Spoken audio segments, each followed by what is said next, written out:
Some of the good burgers of Hammock's forums needed to see moving pictures to understand the concepts of the ridgeline thing I'm doing. That's fair enough. Fair enough.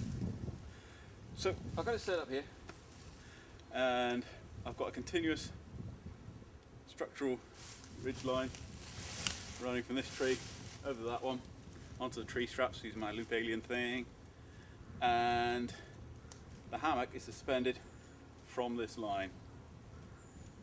What I've got to suspend it from, hammock's got some soft shackles which are around a loop here, which is a whoopee sling. I loosen these up, I can adjust the whoopee sling if I'm crazy enough to want to do that, to lengthen and shorten it. The whoopee sling runs through the berry, which runs from here to here, runs through the berry and comes out halfway along. In fact, this is about 11 inches, that's about 9 inches. And I can tighten that up to whatever I need. It also means that I can have a really short loop there, and the hammock can be quite close to the ridgeline if needs be. Now, the last part of the berry along here is just like a Whoo-CR. It's just got this long line running right through it, and it's finished off with a prusik up here.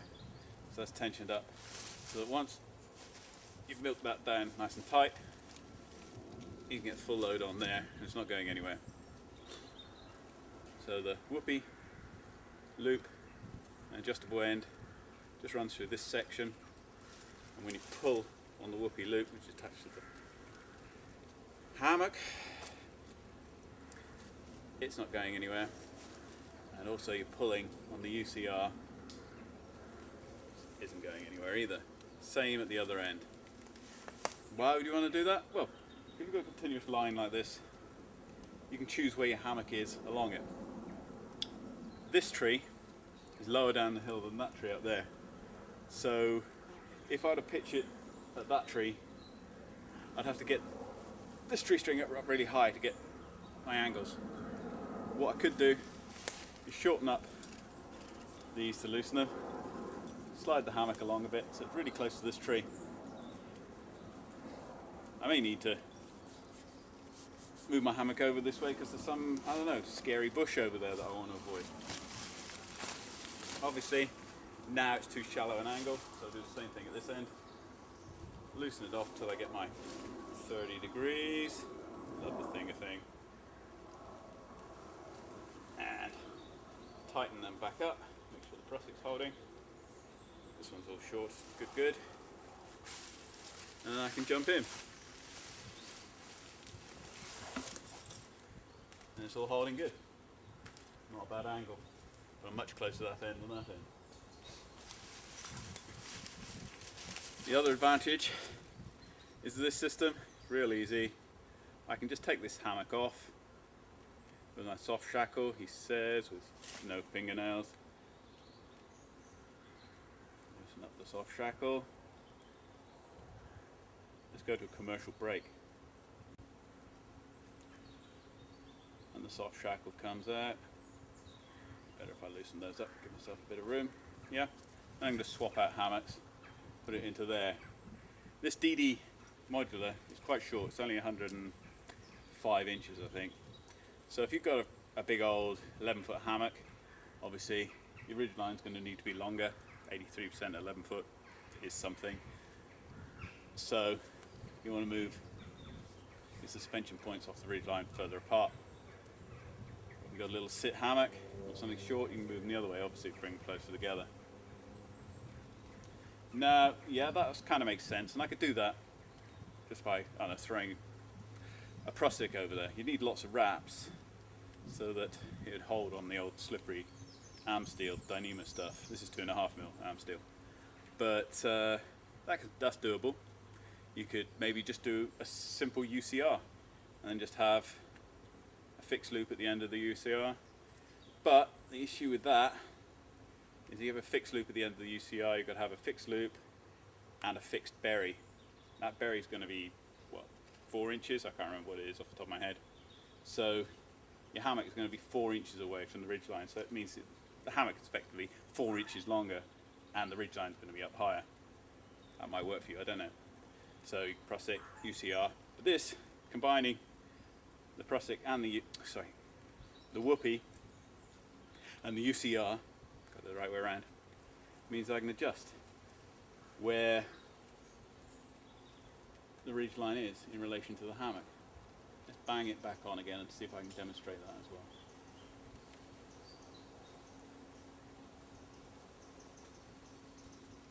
Ain't shaft shackles great? They're great, shaft shackles.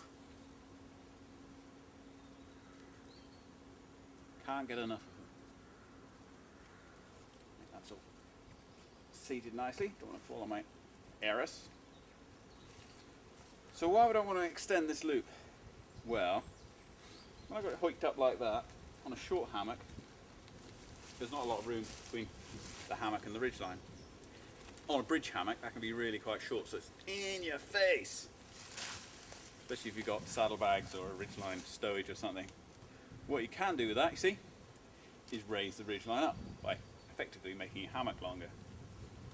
So you pull your whoopee, slack, slack, slack, pull your whoopee through. Finding the right end would help. It's getting dim. I haven't got my glasses on. And hence by lowering the hammock down, by giving it a long whoopee, I'll set it up so that's tight as a tiger. You got a lot more room. Do the same on the other end. On a bridge hammock sometimes you might need that. This one is a kind of bridge and it's got those hooped spreaders, so they can get fouled with the ridge line.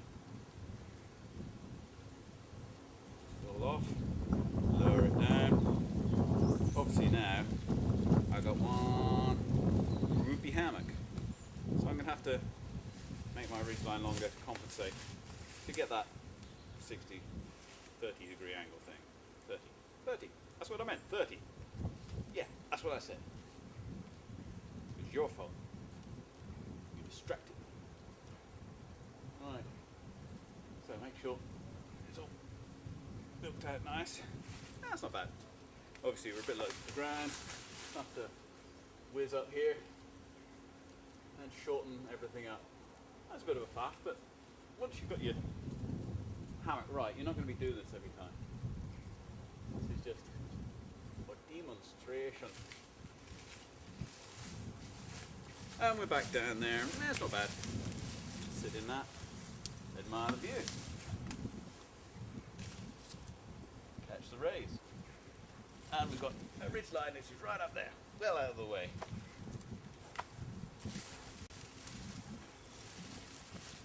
Well, that's about it really. Yeah. I've got these Prusiks here so that I can attach the hoops at either end, keep them from flapping around. Identify things, green, red head, green foot, whatever. Loop aliens. And yeah, just to reiterate, just to bore you rigid, you got your whoopee going into the berry, coming out. You got your continuous line, ridge line, suspension line, whatever you want to call it, goes in at the same place as the whoopee, but carries on past where that comes out up there. So effectively this bit of line starts off here with the Prusik and is then the outer sheath, and then goes down to there, and the other moving part of the loop goes back into the sheath and back up and out. So that's just one line, down, down, down, down, down. And this is the other line running through. Does that make any sense? Well, it does to me. And more importantly, it works. Weights, what have we got? We've got 12.5 grams for the whoopee, and I think it's 47 grams for, sorry, aliens, 12.5 grams. The whoopies, Whoo-CR, and the suspension line is 2.5 mil, 764 Sam Steel Dyneema, and that works out at, he's padding for time, 47 grams, 1.7 ounces I think. I'm not good with numbers, but yeah, and tree straps are tree straps. They weigh what tree straps weigh. These are 6 foot ones or something.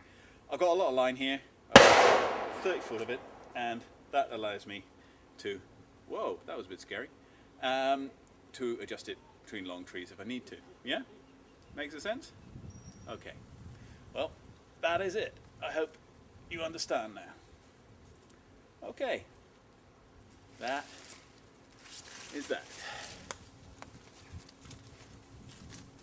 All good?